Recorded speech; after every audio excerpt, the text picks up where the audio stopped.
अस्सलामु अलैकुम वरहमतुल्लाहि वबरकातुहू। वालेकुम अस्सलाम वरहमतुल्लाहि वबरकातुह। हय्याकुमुल्लाह व बय्याकुम मरहबन बिकुम अहलन सहलन व मरहबन बिकुम। अल्हम्दुलिल्लाहि रब्बिल आलमीन वस्सलातु वस्सलामु अला अशरफिल अंबियाइ वल मुरसलीन नबीना मुहम्मदिन व अला आलिहि व अस्हाबिहि अजमाइन अम्मा बाद। हमने सूफिया और सूफिया और सूफीज़्म जो है इसका अपने तारुफ शुरू किया हुआ है, और दो लेक्चर हमारे इस पे हो चुके हैं और आज तीसरा है।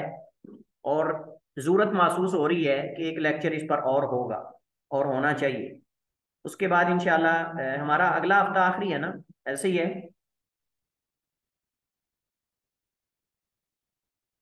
हम्म, ये वाला है या अगला है? पता नहीं, कैलेंडर देखना पड़ेगा।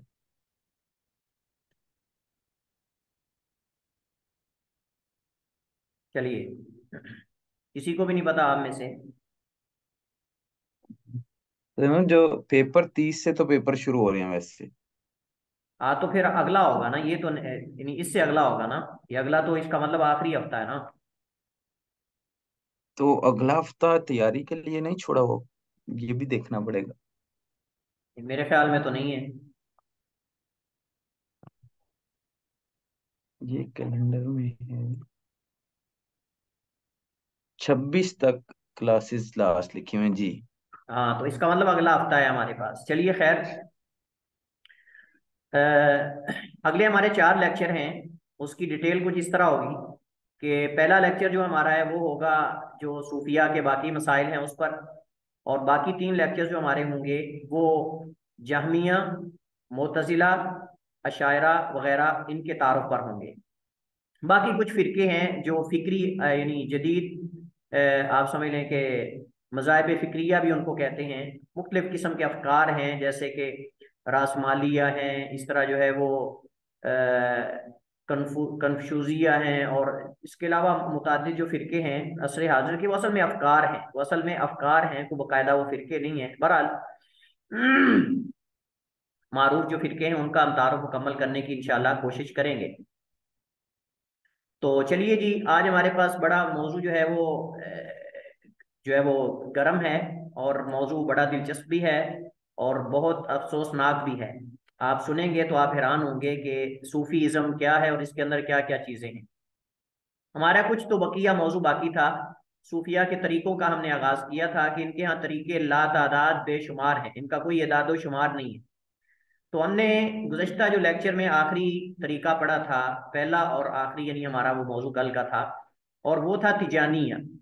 वो जो है वो तिजानिया, जो कि अहमद तिजानी की तरफ मंसूब फिरका था, उसका हमने कल तारुफ पढ़ा। उनके चंद जो है वो अकायद और नज़रियात हमने पढ़े। आज हमारे पास कुछ मजीद तरीके हैं, हम इनको तफसील से नहीं पढ़ेंगे, चंद एक इनके अकायद की तरफ साथ साथ इशारा करेंगे। और बाकी उमूमन जो दीगर फिरकों के अंदर चीज़ें हैं वो तकरीबन इनके अंदर कई चीज़ें मुश्तरक हैं, और कुछ मुख्तलिफ हैं। वो जब शतहात हम जिक्र करेंगे और इस तरह मुरीद के आदाब और आगे इंशाल्लाह कुछ चीज़ें आएंगी, तो वो सब की इनकी मुश्तरका चीज़ें हैं। जिलानिया जो है, ये बाज़ इलाकों में जिलानिया मारूफ है और बाज़ इलाकों में कादरिया है। बाज़ इलाकों में कादरिया है और बाज़ में जिलानिया है, और निस्बत दोनों की अब्दुल कादिर जिलानी रहमतुल्लाह ताला की तरफ है। ये अल्लाह ताला के नेक बुजुर्ग और वली आदमी थे, हम्बली उल मसलक थे। फिकी एतबार से इनका मसलक हम्बली था। फिकी एतबार से इनका मसलक हम्बली था। और अकीदे के एतबार से तसव्वुफ की तरफ कुछ मैलान रखते थे, जोहद और तसव्वुफ। लेकिन ये इनका तसव्वुफ जो है वो गुलूब वाला नहीं था। उसके अंदर गुलूब और ये चीजें सारी मौजूद नहीं थी। वो जो आगाज में, यानी पहले पहल जो हमने कहा था कि असरे अव्वल का तसव्वुफ है, वो इनके अंदर मौजूद था। बाकी अकीदे के एतबार से इनके अकीदे के अंदर कोई शिरकिया चीजें ऐसी नहीं है जैसे उनकी तरफ बातें मंसूब की जाती हैं। अगर उनके अकीदे को पढ़ना हो तो बुनियादुत तालिबीन उनकी किताब है, उसको पढ़ना चाहिए, और भी उनकी कई किताबें हैं। तो ये हम्बली और मसलक थे, और आप जानते हैं कि हम्बली जो मसलक से ताल्लुक रखने वाले लोग हैं वो उमूमन शिरकियात और इन चीज़ों से जो है वो दूर होते हैं। तो इनका हमने तारुफ गुज़श्ता जो हमारा सेमेस्टर था उसके अंदर भी इनके बारे में कुछ चीज़ें जो है वो मैंने जिक्र की थी। आपको याद हो कि ना याद हो, लेकिन कुछ चीज़ें हमने इनके बारे में जिक्र की थी। इस वजह से दोबारा मजीद उस बारे में तफसील जिक्र करने की जरूरत नहीं है। तो ये जो है सन 561 को बगदाद में इनकी वफात हुई और 470 में जो है इनकी विलादत है। जुहद की तरफ ऐलान रखते थे। इनका मकबरा बगदाद में है, जहाँ साल भर लोग जमातों की सूरत में जाते हैं, कोई नजर न्याज और कोई तवस्सुल वसीला, और कुछ वहाँ सजदे भी करते हैं, चूमते भी हैं, बड़ा कुछ करते हैं वहाँ। इनके मानने वालों ने इनकी तरफ कई एक करामात मंसूब की हैं, जिनमें से अक्सर सवाए इस नेक हस्ती पर बोहतान बाजी और गुलब के कुछ नहीं है। और अगर कोई बंदा कहे कि आपको क्या पता है कि ये सारी बातें गलत हैं, हम कहते हैं ये जो शोबदाबाजियां और ये सारी चीजें जिक्र की जाती हैं, उनकी किताबों से लगता है, उनकी किताबें पढ़ के, उनका लिटरेचर पढ़ के पता चलता है कि वो इन चीजों से बिल्कुल कोसों दूर थे और उनके अंदर ये बीमारियां और ये चीजें जो है वो मौजूद नहीं थी जिनका तुम नाम लेते हो। शोबदाबाजियां और ये सारी चीजें, उन्होंने जो है वो रूहों का थैला जो है वो जिब्रील से, इजराइल से लेकर जो है रूहों का थैला उलट दिया जब उनके धोबी की रूह कब्ज कर ली गई, और इस तरह की बातें अजीबोगरीब किस्म की जाती हैं उनके बारे में। गुज़श्ता मैंने सेमेस्टर में कुछ चीजें जिक्र की थी। तरीका कादरिया भी इन्हीं की तरफ मंसूब है, जो हिंदू पाकिस्तान सॉरी जो हिंद व पाकिस्तान वगैरह में ज्यादातर राइज है, जो हिंद व पाकिस्तान वगैरह में राइज है। तो कादरिया भी इन्हीं की तरफ निस्बत है। कादरिया और जिलानिया, कादरिया और जिलानिया ये दोनों फिरके इनकी तरफ मंसूब हैं, दोनों तरीके। तीसरा तरीका है रिफाइया। ये अहमद बिन अली अर रिफाई उसकी तरफ मंसूब है, जो अरब कबाइल में रिफा कबीले से ताल्लुक रखते थे। शाफी उल मसलक थे फिका में, और अकीदे में अशरी उल अकीदा थे, और फिक्र में सूफी थे। ये जरा देखें आप, शाफी उल मसलक थे, अशरी उल अकीदा थे, सूफी उल फिक्र थे। 580 में इराक, 580 को इराक में पैदा हुए। इनके मानने वाले जो है वो करामात साबित करने के लिए तलवारें इस्तेमाल करते हैं, और आग वगैरह के साथ जो है वो खेलते हैं, आग के अंदर खड़े होते हैं और आग के ऊपर नाचते हैं, और इस तरह की चीजें जो है वो करते हैं। ये लोग दीन और अहले दीन पर असरे हाजिर की सबसे बड़ी आफत है। ये लोग दीन और असरे दीन पर सॉरी ये दीन और अहले दीन पर जो है वो असरे हाजिर की सबसे बड़ी आफत है। जैसा कि इमाम अलूसी रहमतुल्लाह ताला ने, इमाम अलूसी साहिब गायतुल अमानी फिर रद्दी अल नबहानी, गायतुल अमानी फिर रद्दी अल नबहानी, ये उनकी किताब है। तो उन्होंने इस किताब के अंदर जो है वो इनके बारे में काफी जो है वो तफसील से लिखा है और इन पर रद्द भी किया है। तो ये उनकी इबारत का एक इक्तबास है। वो कहते हैं कि असरे हाजिर का सबसे बड़ा फितना है, सबसे बड़ी आफत है मुसलमानों पर और दीन पर। दुनिया में जितनी राइज बिदात हैं उसका असल मसदर ये जमात है। दुनिया में जितनी बिदआत सूफिया में मौजूद हैं या लोगों में, उसका असल इजाद करने वाले ये लोग, उसमें असल जो हाथ इन लोगों का है। इनमें रक्स, तवस्सुल लिगैरिल्लाह, शख्सियात की इबादत वगैरह ये सारी चीजें इनमें मौजूद हैं। और ये आलूसी की इबारत का एक मफहूम है जो मैंने यहाँ नकल किया है, गयातुल अमानी से नकल किया गया है। इसके साथ साथ ये शिया के साथ भी कई उमूर में मुत्तफिक है। इसके साथ साथ ये शिया के साथ भी कई उमूर में मुत्तफिक है। जफर नामी जो किताब है, जिसका हमने पहले पढ़ा था कि एक बर्तन है जो जफर नामी है, जिसके अंदर वो दावा करते हैं कि तमाम अंबिया और औसिया का इल्म है, तमाम अंबिया और औसिया का इल्म उसके अंदर जमा कर दिया गया है। वो जफर नामी किताब या मशकीज़ा या कोई भी वो बर्तन है। तो जो अकीदा शिया का है वही अकीदा इनका भी उसके बारे में, ये भी उसके कायल हैं। शिया भी 12 आइमा के कायल हैं, ये भी 12 आइमा के कायल हैं। अलबत्ता ये 13वां इमाम जो है वो अहमद रिफाई को तस्लीम करते हैं। 13वां इमाम अहमद रिफाई को, बजाम इनके 13वें इमाम अहमद रिफाई हैं। और इसके साथ साथ यौम अशूरा में शिया के साथ मिलकर मातम भी करते हैं, शिया के साथ मिलकर ये मातम भी करते हैं और सोग भी मनाते हैं, मखसूस तरीके के मुताबिक, मखसूस लिबास पहनकर और मखसूस किस्म की मजालिस करके और मखसूस किस्म के उमूर और मामलात जो हैं सर अंजाम देकर। बदविया ये भी एक तरीका है सूफिया के तरीकों में से। ये अहमद बदवी की तरफ मंसूब है। ये अहमद बदवी नामी आदमी की तरफ मंसूब है, जो सन 596 हिजरी को फास यानी मगरबुल अरबी में पैदा हुआ। ये मराकिश के इलाकों में से एक इलाका है, मगरबुल अरबी फास इलाका है, उसमें पैदा हुआ। पैदा हुए, बैतुल्लाह का हज किया, फिर इराक चले गए, और तंता मिस्र का एक इलाका है, वहां जाकर मुकीम हुए। तंता इलाका जो है उसकी तरफ गए और वहां मुकीम हो गए। और इसी की तरफ ये इमाम तंतावी जो आप सुनते हैं अक्सर, तो वो इसी इलाके की तरफ मंसूब है। ये मिस्र के इलाकों में से एक इलाका है। तो वहां जाकर मुकीम हुए और वहीं पर इनकी वफात हुई। कब्र पर मिजार बनाया गया, सालाना उर्स होता है। जिसमें मुतादिद बिदात, शिरकियात और खिलाफ शरा काम होते हैं। और खिलाफ शरा काम होते हैं ये बदवी की कब्र। और यहाँ एक और बड़ी तंबी और जो है वो अहम बात वो ये है कि बसा औकात जो है वो अहमद बदवी की कब्र जो है उसको दिखाकर बताते हैं कि ये नबी अलैहिस्सलाम की कब्र है। और इसी तरह जो जलालुद्दीन रूमी है उसकी कब्र को बसा औकात दिखाकर वो कहते हैं कि ये नबी अलैहिस्सलाम की कब्र है, ऊंची करके बनाई होती है, उस पर जो है वो चादर डाली होती है, उसके ऊपर आयात लिखी होती हैं, और कहते हैं ये नबी अलैहिस्सलाम की कब्र है। हालांकि नबी अलैहिस्सलाम की कब्र की तस्वीर किसी के पास भी हकीकत में अंदर कब्र की तस्वीर कोई नहीं, जाली की है, यानी जो दीवार है उसकी तो है हुजरे की, लेकिन अंदर कब्र की तस्वीर किसी के पास मौजूद नहीं है। बाकी वो जो सोशल मीडिया पे मशहूर की जाती है वो कभी बदवी की, ये अहमद बदवी की कब्र की तस्वीर दिखाते हैं, और कभी जलालुद्दीन रूमी की, जो आगे जिसका जिक्र आएगा।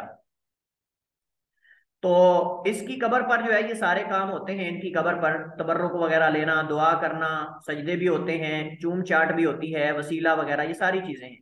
और इस तरीके को मानने वाले ज्यादातर मिस्र वगैरह में मौजूद हैं, मिस्र और बाद अरब ममालिक में मौजूद हैं। पांचवा तरीका सूफिया के तरीकों में से वो है शादलिया। शादलिया जो है ये तरीका अबिल हसन अली बिन अब्दुल्ला शादली अल मगरबी अल गिमारी, अल गिमारी बिन को कहते हैं, अल मगरबी भी। और ये शायद वही हैं जिनकी दलाइल उल खैरात किताब है, जिसके अंदर रोजाना के औराद हैं। ये जुमेरात का दरूद है, ये जुमे का दरूद है, ये जो है वो पीर के दिन का दरूद है, ये इतवार के दिन का दरूद है, ये हफ्ते के दिन का दरूद है। तो उन्होंने हर दिन के लिए और हर वक्त के लिए अलग अलग दरूद बनाए, और उन उस दरूद के अल्फाज के अंदर इंतहा दर्जे का मुबालगा और गुलब है नबी अलैहिस्सलाम की शान में। नबी अलैहिस्सलाम की शान में इंतहा दर्जे का गुलब है। अल्लाह के नबी अलैहिस्सलाम को नूर मिन नूरिल्लाह कहा गया, नबी अलैहिस्सलाम को आलिमुल गैब कहा गया, नबी अलैहिस्सलाम को काशिफुल कुर्बात, मुश्किलात दूर करने वाला, मुश्किलात हटाने वाला, रफा करने वाला कहा गया। नबी अलैहिस्सलाम को उसके अंदर अल्लाह के इल्म का खजाना कहा गया, खाजिन व इल्मिल्लाह और काशिफुल कुर्बात, नूर मिन नूरिल्लाह, और पता नहीं क्या क्या अलकाबात जो है वो नबी अलैहिस्सलाम को उन दरूदों के अंदर दिए गए, जो दरूद जो है इन्होंने दलाइल उल खैरात किताब के अंदर जो है वो जिक्र किए हैं। और मैंने पहले भी इस किताब की तरफ मुतादिद बार जो है वो इशारा किया है। तो ये जो अबुल हसन अली बिन अब्दुल्ला शादली अल मगरबी गिमारी हैं, ये सन 593 हिजरी को गिमारा नामी बस्ती, जो गिमारिया खानदान जो है उसमें पैदा हुए। बस्ती गिमारा है और गिमारिया खानदान है जिसकी तरफ ये मंसूब है। बाद अज़ां तुनस चले गए और कई हज किए, फिर इराक मुंतकिल हुए, और आखिरकार मिस्र के सईद इलाके के एक सहरा में वफात पाई। मिस्र का सईद इलाका जो है वहाँ एक सहरा है, वहाँ इनकी वफात हुई। कहा जाता है कि ये तरीका तमाम सूफी तुरुक से आसान है। कहा जाता है, यानी कहा जाता है कि जितने तरीके हैं उनके अंदर कई जो है वो उनके अंदर तकिए हैं, और कई उनके अंदर वजद और कश्फ और कई मामलात हैं, लेकिन इनका तरीका कुछ आसान है बकदर दीगर तरीकों के। उसमें इसमें सीधी सीधी चीजें हैं तो गलत, लेकिन हैं सीधी सीधी।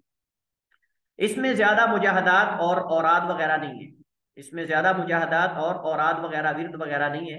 इनके यहाँ ज्यादातर मुफरत जिक्र जो है वो, जैसा कि मुफरत जिक्र है इनके यहाँ, ज्यादा मुफरत जिक्र है। और मुफरत जिक्र के बारे में इब्न तैमिया रहमतुल्लाह ताला फरमाते हैं कि जो मुफरत जिक्र करने वाला है उसके लिए कोई अजर नहीं, और ये मुफरत जिक्र करना ये दुरुस्त नहीं है। जैसा कि हु अल्लाह अल्लाह सिर्फ करते रहना, इसका कोई चूंकि माना नहीं है, चूंकि ये कोई माना नहीं देता, ना इसमें अल्लाह की मदा है ना इसमें अल्लाह की तारीफ है। यानी कोई बंदा अगर मुतलक हु करता रहता है या मुतलक अल्लाह अल्लाह करता रहता है तो ये कोई जिक्र नहीं है। ये कोई जिक्र वो होता है जो माना समझ आने वाला हो और उसके अंदर अल्लाह की हमद हो, अल्लाह ताला की तारीफ हो। तो इसमें क्या तारीफ है कि सिर्फ हु किया जाए, सिर्फ हु बंदा करता रहे। तो ज्यादा जो मुफरत जिक्र है वो इस फिरके के अंदर है, ज्यादा जो मुफरत जिक्र है वो इस फिरके के अंदर राइज है।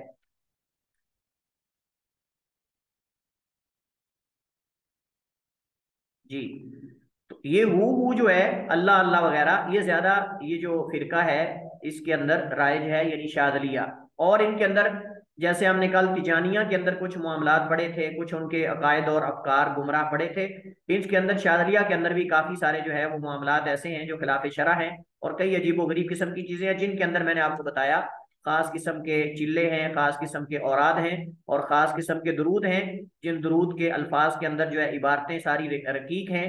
और दूसरा ये है कि जहालत पर मबनी है, और तीसरा ये है कि शिरक पर मबनी है, और उसमें नबी अलैहिस्सलाम की शान के अंदर जो है वो गुलब किया गया है। हालांकि दरूद वो पढ़ना चाहिए जो नबी करीम अलैहिस्सलाम की जुबान नबूवत से निकला है और मुबारक जुबान से निकला है, और वो दरूद इब्राहिमी है। उसके मुख्तलिफ सीगे हैं जो अल्लामा इब्नुल क़य्यिम रहमतुल्लाह ताला ने अपनी किताब जलाउल अफ़हाम के अंदर जो है वो तफसील के साथ जिक्र किया है दरूद के बारे में। ये सारी किताब ही दरूद के बारे में, ये सारी किताब इब्न इब्न कय्यम की जलाउल अफ़हाम जो है, इसका ताल्लुक दरूद नबी अस्सलाम पे दरूद सलाम भेजने के बारे में है। दरूद भेजने की बरक़ात क्या है, दरूद भेजने के फ़वाइद क्या हैं, दरूद के अल्फाज कौन से हैं, कब पढ़ना चाहिए, दुआ के अंदर कब पढ़ना चाहिए, वगैरह वगैरह, इसकी सारी अहादीस दरूद के बारे में जमा की गई हैं। बहुत दिलचस्प किताब है और बहुत मुफीद किताब है जलाउल अफ़हाम फी सलाती व सलाम अला खैरिल अनाम, फी सलाती व सलाम अला खैरिल अनाम।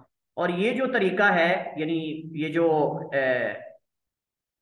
क्या इसको कहते हैं, शादलिया, ये मिस्र, यमन और बाज अरब ममालिक में राइज है और फैला हुआ है। एक है बुकदाशिया, बकदाशिया या बुकदाशिया। ये तरीका ज्यादातर तुर्क और उस्मानियीन में राइज था। ये तरीका ज्यादातर तुर्क और उस्मानियीन में राइज था, और अभी तक अल्बानिया वगैरह में, अल्बानिया यानी जो आप समझ लें कि स्पेन वगैरह और उसके कुर्बो जवार में जो इलाके हैं उनके अंदर जो मुसलमान हैं उनके अंदर राइज है। तुर्क और मंगोल में इस्लाम फैलाने में इसका काफी असर था, यानी इनका तुर्क और मंगोलों में इस्लाम फैलाने के अंदर काफी हाथ है इन लोगों का। किसी की खैर उसको भी जिक्र करना चाहिए। अलबत्ता ये अलग बात है कि ऐसे लोगों के जरिए जब इस्लाम फैलता है तो चले इस्लाम तो फैल जाता है, लेकिन वो इस्लाम वो लोग जो हैं वो जाहिल रहते हैं उस तरह के। तो इस तरह सही और अकीदा इंसान को लोगों को दावत देनी चाहिए, और ये आदमी का खुद अकीदा सही होना चाहिए, तो यकीनन उसकी दावत पर जो मुतासिर होंगे वो भी सही और अकीदा ही होंगे। इसके बाद सातवां तरीका है मौलविया। सातवां तरीका है मौलविया, और ये तरीका फारसी शायर जलालुद्दीन रूमी की तरफ मंसूब है। ये तरीका जो है वो जलालुद्दीन रूमी जो फारसी शायर था मारूफ, उसकी तरफ मंसूब है, जो कि 772 हिजरी को वफात जिसने पाई। और ये कोनिया जो इलाका या शहर है उसकी तरफ, ये इस वक्त तुर्की में मौजूद है। कोनिया जो है उसमें मदफून है। इस तरीके को मानने वाले रक्स व सुरूर मजालिस मजाल से जिक्र में लूट पुट होते हैं, कभी इधर कभी उधर गिरते हैं, वही करंट शाह वाले इधर इनसे ही माखूज हैं। और ये ज्यादातर तुर्की और गरब एशिया में पाए जाते हैं। असर हाजिर में इनके चंद तकिए हैं, असर हाजिर में इनके चंद तकिए हैं तुर्की, हलब और बाज मशरकी इलाकों में। असर हाजिर में इनके चंद तकिए हैं जो कि तुर्की, हलब, हलब शाम का शहर है हलब, उसके अंदर, और बाद मशरकी इलाकों में इनके चंद तकिए जो हैं वो, यानी तकिए से मुराद वो मुकामात हैं जहाँ जो है ये खास किस्म के औरात करते हैं, और वहाँ वो एक शेख व तरीका होता है जिसके हाथ पर जाके बैत करते हैं, और फिर मखसूस अय्याम में मखसूस तरीके के मुताबिक मखसूस तरह का जो है वो जिक्र करते हैं। आठवां जो तरीका है वो नक्शबंदिया है। ये जो नक्शबंदिया है ये पाको हिंद के अंदर, पाकिस्तान, इंडिया, बांग्लादेश वगैरह इन इलाकों के अंदर, नेपाल वगैरह के अंदर काफी मारूफ है।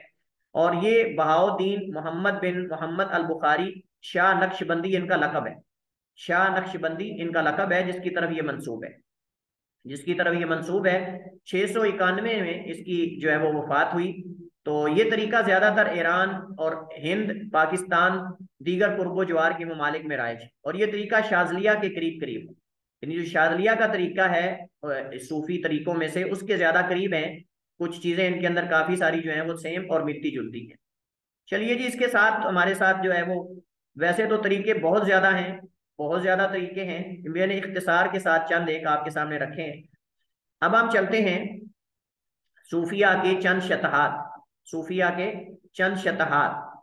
शतह जो है, शतह से ये माखूज है, और शतह भी कहते हैं, ये एक तसव्वुफ की इस्तिलाह है जिसकी जमा शतहात और शतईहात है, जिसकी जमा शतहात और शतहियात, सॉरी, शतहात और शतहियात है। इससे मुराद ऐसी बात है जिसमें बड़ाई का इजहार, या अपने आप को बड़ा जाहिर किया जाए, और अपने आप अपनी खुद तारीफ की जाए, दावे पाए जाते हों। और ये सालिकीन की लफ्ज़िशों से एक लफ्ज़िश है।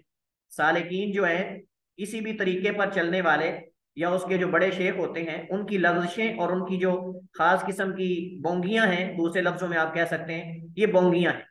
बाद सूफिया के नज़दीक शतहियात से मुराद या शतहात से मुराद वो अकवाल हैं जो शरा के खिलाफ हो, और किसी सूफी से हालते वजद में उनका इजहार हुआ, किसी सूफी से हालते वजद में उनका इजहार हुआ, यानी जब वो पहुंची सरकार हो ना, यानी मखसूस हालत में पहुंच जाए, मखसूस हालत में यानी आलम रोया में पहुंच जाए, बेदारी की हालत में, आलम रोया में पहुंच जाए, कहते हैं ना पहुंच गई सरकार। जब वो सरकार वजद में हो ना, तो उस वक्त जो बोंगियां मारती है ना वो शख्सियत, वो शेख या वो पीर या वो भी, तो वो जो उसकी बोंगियां होती है ना मखसूस वजद के अंदर, उनको शताअत का नाम दिया है। सूफिया की एक जमात इन अकवाल की अजीबो गरीब तावीलात करके इन्हें शरह के मुताबिक बतलाने की कोशिश करती है। आइए जरा अब तैयार हो जाएं सुनने के लिए बोंगियां सूफिया की बोंगियां सुनने के लिए तैयार हो जाएं।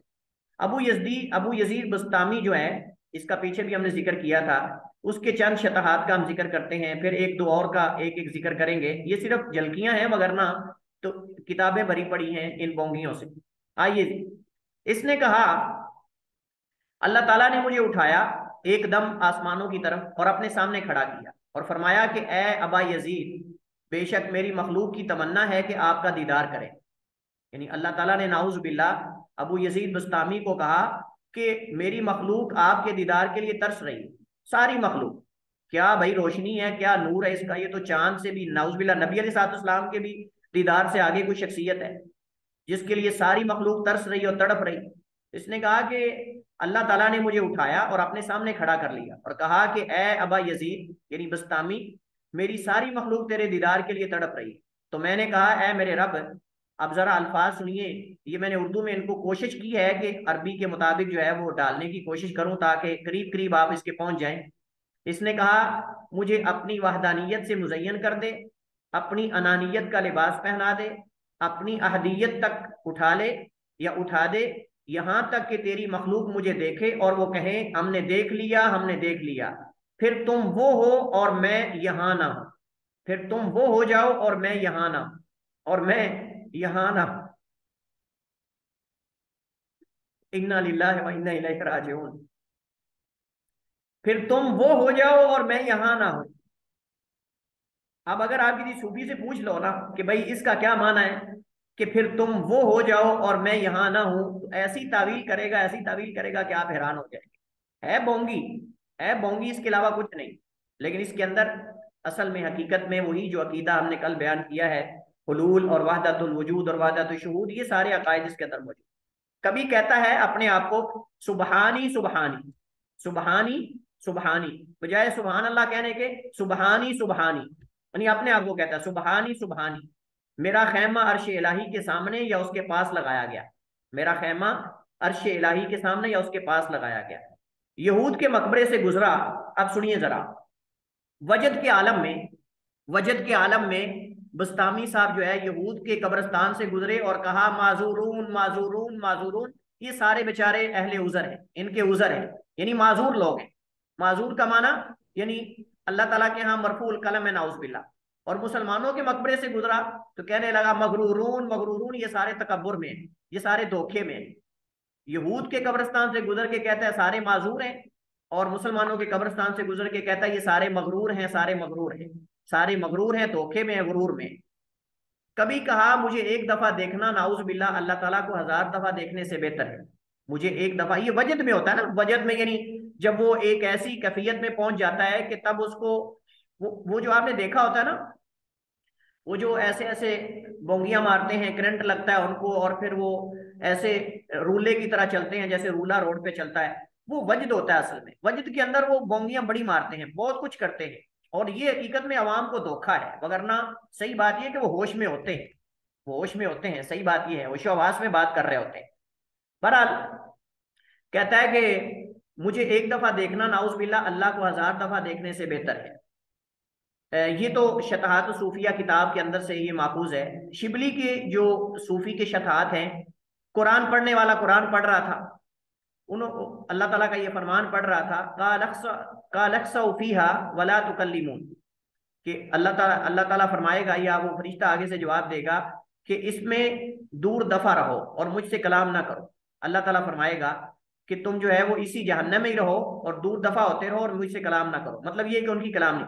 तो शिबली ने जब ये पढ़ने वाले को सुनने वाले को ये सुना, पढ़ने वाले को ये सुना कि वो ये पढ़ रहा है, काल अक्सा फीहा वला तुकल्लिमून, तो शिबली सुनकर कहने लगा, काश मैं भी इनमें से एक हूं, काश मैं भी इनमें से एक हो जाऊं। ये जहन्नमियों की बात हो रही है कि जहन्नमियों को कहा जाएगा कि इसी में तुम दफा दूर होते रहो और जहन्नम में रहो, मुझसे दोबारा कलाम ना करना। अल्लाह ताला फरमाएगा या फरिश्ता, एक तफसीर के मुताबिक, तो ये सुनकर कहता है लईतनी कुन्तु माहुम, लईतनी कुन्तु मिनहुम, काश मैं उनमें से एक हूं, काश मैं उनमें से। इससे पूछा गया कि तुम सिर्फ अल्लाह अल्लाह क्यों कहते हो, ला इलाहा इल्लल्लाह पूरा क्यों नहीं पढ़ते, अल्लाह अल्लाह खाली क्यों पढ़ते हो? तो कहने लगा मुझे शर्म आती है कि इस बात के बाद नफी करूं, इस बात के बाद नफी करूं, मुझे शर्म आती है। यानी अल्लाह ताला को इलाह मान के मैं नफी कर दूं, यानी नफी गैरुल्लाह की करनी, अल्लाह की तो थोड़ी करनी। लेकिन वो कहता है कि मुझे शर्म आती है कि मैं इस बात के बाद दोबारा नफी करूं। अबुल हसन नूरी जब अजान सुनी तो मुअज्जिन को बुरा भला कहने लगा, मौत को गाली देने लगा। फिर कुत्ता भौंकते हुए सुन के कहता है लब्बैक व सअदैक, लब्बैक व सअदैक। कुत्ते की आवाज सुनी तो कहने लगा लब्बैक व सअदैक, कि मैं खिदमत को तैयार हूं और मैं हाजिर हूं। और जब अजान सुनी मुअज्जिन की तो उसको गाली देने लग गया और जो है वो मौत को बुरा भला कहने लग गया। तो जब कुत्ते की आवाज सुनी भौंकते हुए तो कहता है लब्बैक व सअदैक, लब्बैक व सअदैक, ला हौला वला कुव्वता इल्ला बिल्लाह, ला हौला वला कुव्वता इन्ना लिल्लाहि व इन्ना इलैहि राजिऊन। अल्लाह ताला इस कैफियत पर जो है वो किसी इंसान को ना पहुंचाए, किसी इंसान को अल्लाह ताला इस कैफियत तक ना पहुंचाए कि इंसान कुत्ते की आवाज सुन के कहे लब्बैक व सअदैक। और आपने देखा होगा जो कौन सी सरकारें आजकल ये पार्टी में बैठी होती हैं, इस तरह के जो लोग हैं, आप देखें जाके वो इस तरह की भौंकियां ही मार रहे होते हैं। उनको अगर आप कोई मौलवी नजर आ जाए, कोई दीन की बात करने वाला, तो उसको गाली देंगे। लेकिन अगर कोई कुत्ता और ये चीजें उनके अंदर, तो समझते हैं कि ये शायद जो है वो नाउजुबिल्ला अल्लाह ताला का मजहर है, और ये इस तरह की चीजें जो हमने कल उनके अकायद पढ़े। इसके बाद हमारे पास जो मौजू है वो है सूफिया के यहाँ मुरीद और पीर के आदाब।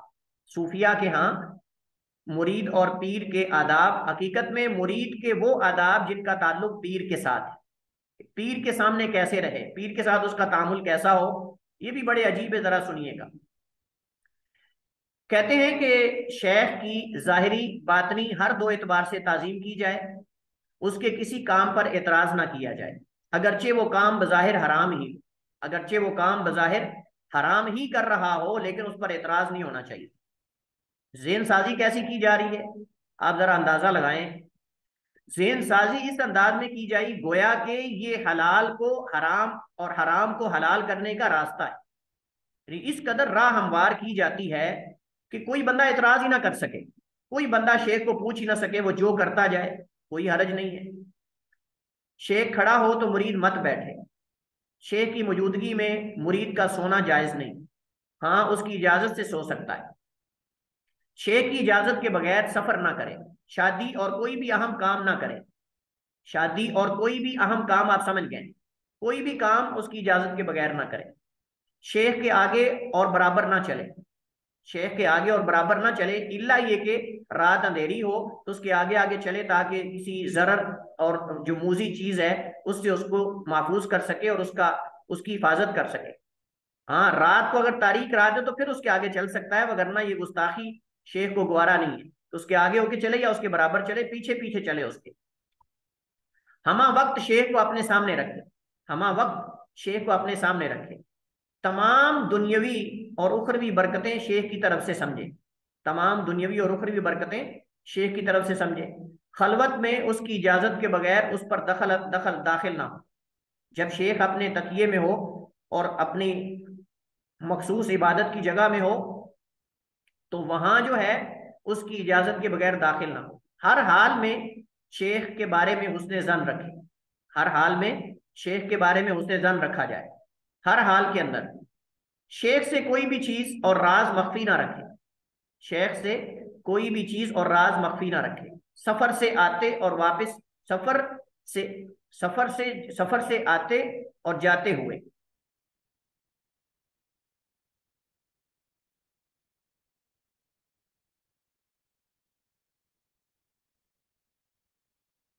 सफर से आते और जाते हुए शेख को सलाम करे, उसके बजाते खुद आने का इंतजार ना करें, उसके बजाते खुद आने का इंतजार ना करें। शेख के अहकाम से बाहर ना जाए, शेख के अहकाम से बाहर ना जाए। शेख के सामने ऐसे हो जैसे मुगस्सिल गुस्ल देने वाले के सामने मैयत होती, जैसे मुगस्सिल यानी गुस्ल देने वाले के सामने मैयत होती है। मुरीदों का शेख पर एतराज करना हराम है, मुरीदों का शेख पर एतराज करना हराम है। मुरीद पर शेख के तमाम उहूद और मवासीक पूरे करना वाजिब, मुरीद के शेख पर तमाम उहूद और मवासीक पूरे करना वाजिब है। यानी तमाम किस्म के जो उसके उसके उहूद वगैरह और मवासीक हैं वो उस पर पूरे करना उसके लिए लाजिम है। इसके साथ हमारे पास जो है वो सूफी जो फिर यानी सूफीज़्म है, इसमें दाखिल होने का तरीका क्या है, तो इसके बारे में कुछ चीज़ें जो है वो हम किताब से पढ़ते हैं। मैं आपके साथ स्क्रीन शेयर कर रहा हूँ। इस किताब से हम कुछ चीज़ें पढ़ते हैं जी। तो ये हमारे पास मौजू है, ये मैं इसको उर्दू में आपके सामने जिक्र करूंगा और आप बाद में इसको इससे जो है वो आप नोट करेंगे इन चीज़ों को। कहते हैं कि मजहब सूफी में दाखिल होने की जो कैफियत है वो क्या है, और सूफीज़्म में दाखिल होने के इनके यहाँ मुताद्दिद तरीके हैं और मुताद्दिद इनके यहाँ कवायद और रसूल हैं तरबियत के, और इसके अलावा कई और चीज़ें हैं जिनको यहाँ इख्तिसार से जिक्र किया जा रहा है। सबसे पहले दाखिल होने वाले के लिए सूफीज़्म में किसी भी तरीके के अंदर इनके तुरुक में मारूफ तरीके जो हैं उनमें से किसी तरीके में दाखिल होने के लिए, दाखिल होने वाले के लिए जो चीज़ वाजिब और ज़रूरी है वो ये है कि वो किसी एक फर्द को या जमात को मुरीदीन में से शेख इख्तियार करे। यानी मुरीदीन में से किसी एक फर्द या जमात को जो है वो अपना शेख तस्वर करे और फिर उनके साथ चले, रियाजत में, नफ्स की तरबियत में, नफ्स को मारने में, दूसरे लफ्जों में नफ्स को मारने में, उसके अंदर से दुनिया की हिस्स और ये सारी चीजें खत्म करने हैं। इन सब चीजों के अंदर पहले जो है वो मुरीदों के साथ रहे, मुरीदों के साथ रहे, और फिर जो है उनके साथ एक पूरा एक वक्त गुजारने के बाद जब इसका नफ्स जो है वो नफ्स के अंदर ख्वाहिशात और ये सारी चीजें मर जाएं, तो उसके बाद फिर जो है वो उसको मुरीद जो है वो लेकर जो है वो आगे उस बड़े शेख के पास जो है वो जाएंगे। कहते हैं कि अय्यतबाल मुरीद शेखा इत्तिबाअन मुतलकन, मुरीद जो है वो अपने शेख की मुतलकन इत्तिबा करेगा। ये अहद है जो उसके लिए देना लाजिम और जरूरी है, ये अहद है जो उसके लिए देना जरूरी है। इसी तरह शुरूत में से ये शर्त है कि अगर मुरीद का दिमाग या उसका जो है ज़हनी तवाजुन अपनी जगह पर बरकरार न रहे, यानी दूसरे लफ्जों में आप ये कह सकते हैं कि ज्यादा वजद करने की वजह से, ज्यादा जो है वो चिल्ले काटने की वजह से अगर उसका ज़हनी तवाजुन अपनी जगह बरकरार न रहे, वो खो बैठे, तो वो इस रास्ते और इस तरीके पर नहीं चल सकता। ये जुमला यहाँ मज़कूर है, वला यतीमु सैरु फी तरीक़ सूफी इल्ला इदा अत्तल अल मुरीद अक्लहु व फिक्रहु। हाँ सॉरी, इसके बरक्स कहते हैं कि उस वक्त तक सूफी तरीके में नहीं चल सकता जब तक वो अपनी मुरीद अपनी अकल और अपनी फिक्र को मुकम्मल तौर पे मुअत्तल ना कर दे। सॉरी, इसके बरक्स है, तो ये है कि उस वक्त तक वो किसी तरीके पर नहीं चल सकता जब तक अपनी मुरीद अपनी अकल और फिक्र को मुकम्मल मुअत्तल ना कर दे। हाँ, इसके बाद ये है कि वो शेख की मुतलका इत्तिबा करें, हत्ता कि वो किसी हलाल को हराम करने में हो या किसी जो है वो हराम को हलाल करने में, और उस पर लाजिम है कि वो जिक्र का विर्द करे जो शेख जो है वो विर्द करता है। यानी जो उस तरीके का शेख या उस तकिए का जो असल यानी साहिब है या शेख है, वो जो विर्द कर रहा है उसके साथ साथ विर्द को दोहराए, उसके साथ जो है वो विर्द को दोहराए। और कुछ चीजें वही सेम है जो हमने मुरीद और शेख के दरमियान जो आदाब हैं वो हमने पढ़े हैं। कहते हैं तुम यकून वजूबन अलैहि अन यकून बैन यदै शेखिही कल मय्यित बैन यदिल गासिली युकल्लिबुहु कैफ यशा। फिर वो उसके सामने ऐसे हो अपने शेख के, कल मय्यित बैन यदिल गासिली, जैसे मैयत गुस्ल देने वाले के सामने होती है, युकल्लिबुहु वो गुस्ल देने वाला उसे पलटता है, कैफ यशा जैसे चाहता है। और इसी तरह कहते हैं कि जो शेख है उस पर एतराज ये हकीकत में बहुत बड़ा खतरनाक स्टेप और खतरनाक जो है वो इकदाम है, उसको नहीं उठाना चाहिए। वालैहि कदालिका यअतक़िद अन्न जमीअ मा यफ़अलु शेख वल हक़ व सवाब, और उस पर ये एतक़ाद रखना जरूरी है मुरीद पर कि जो कुछ शेख कर रहा है वो हक और सवाब है। हत्ता कि अगर उसे शराब पीते भी देख ले, अगर उसे जना करते भी देख ले, तो ये एतक़ाद रखे कि ये हक और सच है, क्योंकि शेख जो है वो ख्वाहिश और बेहयाई के काम नहीं करता। क्योंकि जो शेख है तरीके का, वो फवाहिश और बेहयाई के काम जो है वो सर अंजाम नहीं देता। अच्छा, और वो कहते हैं कि ये असल में हकीकत में जो है वो मुरीद की तरबियत के लिए सब कुछ हो रहा है, मुरीद की तरबियत के लिए सब कुछ हो रहा है। कमा अन्ना यजिब अलैहि अन यजताज़ा तिलकल खलवत अल मफरूदा, उसके लिए एक चिल्ला बताया जाता है खास किस्म का। ये मफहूम मैं इसका बता रहा हूँ कि उसके लिए खास चिल्ला बताया जाता है कि तुमने ये चिल्ला काटना है, जब तक वो चिल्ला पूरा नहीं होगा वो शेख के साथ नहीं चल सकता। ये सूफी इज्म के अंदर किसी खास तरीके के अंदर बैत करने का, उसके बाद ये आप समझ लें कि पहले उसके ये चिल्ला उसको काटना पड़ेगा, और जब ये चिल्ला पूरा हो जाएगा उसके बाद वो उस तरीके के अंदर शामिल होगा, वगरना उससे पहले वो उसका मुरीद नहीं बन सकता। खास किस्म का चिल्ला उसको देगा कि आपने जो है वो फलां फलां करना है, और इतने दिन आपको ये फलां विर्द करना पड़ेगा, सहरा के अंदर जाकर, जंगल के अंदर जाकर, या फलां जगह पर, ऐसी जगह पे जहां आपको कोई दूसरा ना देखे या कोई दूसरा वहां कुर्बो जवार के अंदर मौजूद ना हो। अच्छा, इसी तरह जरूरी है कि वो जो शेख जिस तरीके की बैत करने लगा है, जिस जिस पीर या शेख की बैत करने लगा है, उसकी सूरत को हमेशा अपने सामने रखे, उसकी सूरत और शक्ल को हमेशा अपने सामने रखे, और ये अकीदा रखे कि शेख हर चीज जानता है, जहां भी है वो खलवत में, जलवत में, वो आलम रोया में, आलम बेदारी में, जहां भी है उसका ये अकीदा होना चाहिए कि शेख मुझे देख रहा है। और मैं आपको बताऊं कि उमूमन इनके यहाँ जब ये कहते हैं ना कि मुझे रसूलुल्लाह सल्लम की जियारत हुई है या आपका आपका दीदार हुआ है, हकीकत में ये शेख की मखसूद जो इनके शेख हैं तरीकों के, पीर जो हैं, उसकी तस्वीर सामने लटका लेते हैं अपने घर के अंदर, और उस तस्वीर को कहते हैं तुमने बगौर देखना है, तुमने बगौर देखना है, फिर देखना है, फिर देखना है, और उसके नक्श को और सारी चीजों को, और फिर जो है तुमने खास किस्म का चिल्ला काटना है, तुम्हें नबी अलैहिस्सलाम का दीदार होगा, तुम्हें नबी अलैहिस्सलाम का दीदार होगा, या फिर इन सूफिया के जो बड़े तरीकों के यानी सरबराहान हैं उनमें से किसी फौत होने वाले का दीदार अगर करना है, तो उसके लिए भी उन्होंने तस्वीरें तो लटकाई होती हैं बनाई हुई कि ये फलां की है, ये फलां की है।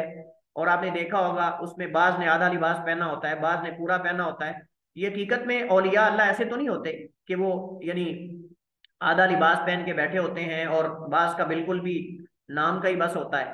तो बहरहाल वो कहते हैं कि वो ये अकीदा रखे कि वो खलवत में हो या जलवत में हो, वो जहां भी है शेख उसको देख रहा है, उसको अपने सामने रखे, उसकी तस्वीर को हमेशा अक्स को अपने सामने रखे, और जल्दी से बगैर किसी वजह के, बगैर किसी उजर के अपने शेख को ना बदले। अगर एक शेख के हाथ पर बैत कर ली पीर के हाथ पर, तो उसको बदल के थोड़ी देर बाद दूसरा पीर ना बनाए, यानी ता हयात उसको अपना पीर माने, ता हयात उसे अपना शेख और अपना पीर माने। और इसी तरह वला युज़ूरु अहद अल मशाइख वल औलिया मा दामा फी अव्वल अमरी, जब तक वो आगाज में है यानी अभी नया नया मुरीद बन रहा है ना, तब तक किसी बड़े शेख और किसी बड़े वली की जियारत ना करे, और ना उसे हो सकती है, और ना उसे हो सकती है। वह यमशिया फी तरीकती मंजिलतन मंजिला, इस तरीके के अंदर आगे आने के लिए उसको कई स्टेप जो है उनसे गुजरना पड़ेगा, यानी मरहलावार आगे आएगा बतदरीज, एकदम उड़कर जो है वो शेख का मुरीद खास नहीं बन जाएगा, बल्कि उससे पहले उसको कई पुल क्रॉस करने पड़ेंगे, कई उसको जो स्टॉप हैं उन पे रुकना पड़ेगा। ये मतलब है वह यमशी या फिर तरीकती मंजिलतन मंजिला, एक एक मुकाम, एक एक मंजिल तय करके आगे जाना पड़ेगा, हत्ता कि वो पहुंच जाए इला कुतबानिया, यानी कुतुब बन जाए, या कुतुब और जो खास किस्म के लोग होते हैं उनके मुरीद दाएं बाएं शाएं वाले, वो लोग बन जाए। वह अल्लाह युखालिता अल मुकसिरीना वल बत्तालीना मिन अहली कील वकाल, और इसी तरह जो है वो जो तकसीर करने वाले, कोताही करने वाले हैं अमल में, और इस तरह जो अमाल को बातिल करके बैठ जाने वाले हैं, उनके साथ और कील वकाल करने वालों के साथ ना बैठे। और वह अल्लाह यमन बीमारी ही वलो तलब शेखुल्लहू, सॉरी, अल्लाह युदन्ना बीमारी ही, अपने माल में बखीली ना करे, अपने माल में बखीली ना करे, वलो तलब शेखुल्ला, अगर शेख सारे का सारा माल भी मांग ले तो सारे का सारा माल ला के उसकी खिदमत में पेश कर दे। हमेशा शेख के सामने जलील होकर रहे, हमेशा शेख के सामने जिल्लत को पसंद करे, और अपने हिस्से को महरूम, अपने आप को अपने हिस्से से महरूम समझे, उसके लिए भूख बर्दाश्त करनी पड़े हमेशा, हमेशा खुमूल में, सुस्ती में रहे, और लोगों की मुलामत और लोगों की बातें सुनना पड़े शेख की खातिर, तो वो सब कुछ सुने, जितनी किस्म की तकलीफें और मसाइब हैं उसको बर्दाश्त करना पड़े तो बर्दाश्त करे। इसके अलावा और कई चीजें हैं जो है वो जिसको इन्होंने मुख्तलिफ किस्म के नाम दिए हैं। पहले इरादे का ठीक करना है, उसके बाद इरादा ठीक होगा, नीयत ठीक होगी, तो उसके बाद जो है वो शेख के सामने उहूद और मवासीक हैं, तौबा करेगा गुनाहों से गुज़श्ता सदके दिल से, खास किस्म के विर्द का जो है वो बार बार जो है वो तकरार करेगा, उसको दोहराएगा। तो जब वो अपने शेख के सामने आकर वो अपने गुनाहों का इतराफ करेगा, अपनी गुज़श्ता गलतियां और खताओं का और मखसूस विर्द करेगा। उसके बाद वो तौबा नसूहा, सच्ची पक्की सच्ची तौबा करेगा शेख के सामने। और तौबा करने के बाद जो है वो शेख उसको खास किस्म का विर्द बताएगा। वो विर्द असल हकीकत में उसके गुज़श्ता गुनाहों की माफ़ी का जरिया होगा। और वो चिल्ला है, हकीकत में वो चिल्ला है। वो चिल्ला काटेगा और उस चिल्ला काटने के बाद वो एक ऐसे मुकाम पर पहुंचेगा जिस मुकाम को हकीकत का नाम दिया जाता है। और ये चिल्ला जो काटेगा वो तन्हाई के अंदर, खलवत के अंदर, और मखसूस तरीके से, मखसूस अल्फाज से, और वो जंगलों के अंदर, सहराओं के अंदर, खाली जगहों में जाकर करेगा, खलवतों में जहां दूसरे लोगों की आमदोरफ्त जो है वो ना हो। जब उसका ये चिल्ला पूरा हो जाएगा तो उसको हकीकत का नाम देते हैं। और हकीकत का नाम देते हैं, और साथ इसके जो है उसको मुशाहिदा रबूबिया भी कहते हैं, मुशाहिदा रबानिया या मुशाहिदा रबूबिया। और ये हकीकत में दूसरे लफ्जों में आप ये कह सकते हैं, ये जो हुलूल और इसके अलावा जो है वहदत शुहूद और ये जो दीगर तरीके हमने पढ़े हैं उसके अंदर तकरीबन ये चीजें आती हैं। और उसके बाद कई लिकात, और उसके अंदर उनको कई काम करने होते हैं, जिसके अंदर रातों का जागना, रक्स वगैरह करना, वजद वगैरह करना, और वलयाजुबिल्ला कई और चीजें उसके अंदर शामिल हैं। उसके बाद जो है उसको लिका और बका वगैरह इसका मर्तबा हासिल होता है। लिका और बका के बाद कुछ और मनाजिल हैं जो उसको तय करना पड़ती हैं, और वो मनाजिल तय करने के बाद वो शेख का खास जो है वो मुरीद बनता है। इसके बगैर वो खास किस्म का मुरीद जो है वो नहीं बन सकता। यानी लिका और बका, उससे पहले हकीकत, और हकीकत से पहले वो चिल्ले और वो सारी चीजें जिसके अंदर मुआफी गुनाहों की और तौबा शेख के सामने आकर करना। ये हकीकत में वो जैसे पादरियों के सामने आकर नहीं वो कहते, अल्लाह के सामने तौबा करने की बजाय किसी शेख के सामने आकर जो है वो गुनाहों का एतराफ करके अपनी सारी जो गलतियां उसको बताए एक एक करके, फिर वो उसके लिए दुआ करे और उसको उसके सामने एतराफ करके ये हकीकत में मुआफी। उसी तरह वही नसारा के यहाँ है कि वो पादरी के सामने जाके जो है बख्शे के सर्टिफिकेट ले लेते हैं, इतराफ करके पैसे देकर, तो सब कुछ जो है वो बख्शीश हो जाती है और बख्शिश हो जाती है। तो इसी तरह उसके बाद हमने कहा कि हकीकत है, और हकीकत के बाद जो है उसमें मुशाहिदा रबानिया होता है, उसके अंदर कई चीजें, और उसके बाद लिका और बका है। उसके बाद लिका और बका है, और उसके बाद कई एक मनाजिल हैं जिनको तय करने के बाद वो जो है वो एक मखसूस मुकाम आता है जिस पर वो पहुंचता है, और उसको कहते हैं फनाफिल्ला। और उसको कहते हैं फनाफिल्ला। फनाफिल्ला कहते हैं ये वो आखिरी मुकाम है जिस तक जो है वो पहुंचना बहुत मराहिल से गुजर कर वहां पहुंचना पड़ता है। और ये वो कुरान करीम के अंदर जो आता है, वाबुद रब्बा का हत्ता यातियकल यकीन, इनके बकौल, इनके बकौल, इनके बजाम, यानी जो अल्लाह ताला ने फरमाया ना नबी अलैहिस्सलाम को, अपने रब की इबादत करो हत्ता कि तुम्हारे पास मौत आ जाए। इससे इस्तेदलाल करते हुए ये फना और बका, और ये वो मुकाम है जिस मुकाम या उसके बाद वाला मुकाम जिसको फनाफिल्ला कहा गया, जिसको फनाफिल्ला का ये नाम देते हैं। और ये इस्तेदलाल करते हैं कुरान करीम की आयत से, और वो आयत है वअबुद रब्बका हत्ता यातियकल यकीन, वअबुद रब्बका हत्ता यातियकल यकीन। वल्लाहु ताला अलम व अहकम, सल्लल्लाहु अलैहि वसल्लम अला नबीना मोहम्मद व अला आलिहि व सहबिहि वसल्लम। इसी के साथ ही हम ये आज के मौजू को ख़त्म करते हैं। कुछ मज़ीद चीज़ें इस हवाले से मौजूद हैं, इंशाल्लाह अगला एक लेक्चर इस पर हमारा होगा, और उसके बाद जो है बाकी 3 लेक्चर जो हैं वो शायरा और ये जो दीगर कलामी फ़िरके हैं उन पर इंशाल्लाह उनके तारफ़ में हम कुछ चीज़ें जो है वो पढ़ेंगे।